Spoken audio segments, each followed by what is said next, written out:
అమరావతి మీద gazette release అయింది. AP రాజధాని అమరావతి అని చెబుతూ కేంద్రం గెజిట్ నోటిఫికేషన్ విడుదల చేసింది. లోక్సభ ఆమోదించింది, రాజ్యసభ ఆమోదించింది. లేటెస్ట్ గా రాష్ట్రపతి ఆమోద ముద్ర కూడా పడిన తర్వాత ఈ గెజిట్ రిలీజ్ అయిందనమాట.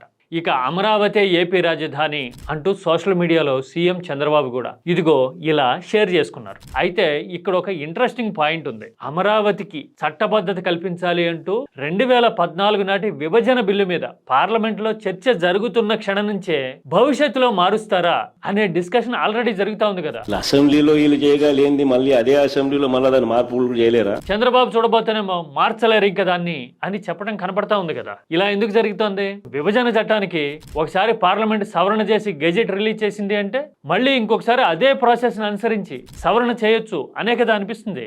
రాజ్యాంగబద్ధంగా టెక్నికల్ గా ఆలోచిస్తే పైగా భారత రాజ్యాంగాన్నే మనం ఇప్పటి వరకు 106 సార్లు ఏమో సవరించుకున్నాం కదా. మరి దీన్ని బట్టి చూస్తే ఏమర్థమవుతుంది? గెజిట్ రావడం ఎంత స్వాభావికమో సవరణ జరిగే పాసిబిలిటీస్ మీద చర్చ జరగడం కూడా అంతే సహజం అని కదా. ఏమంటారు? కామెంట్ సబ్జెక్ట్ ఓరియంటెడ్ గా చేయండి.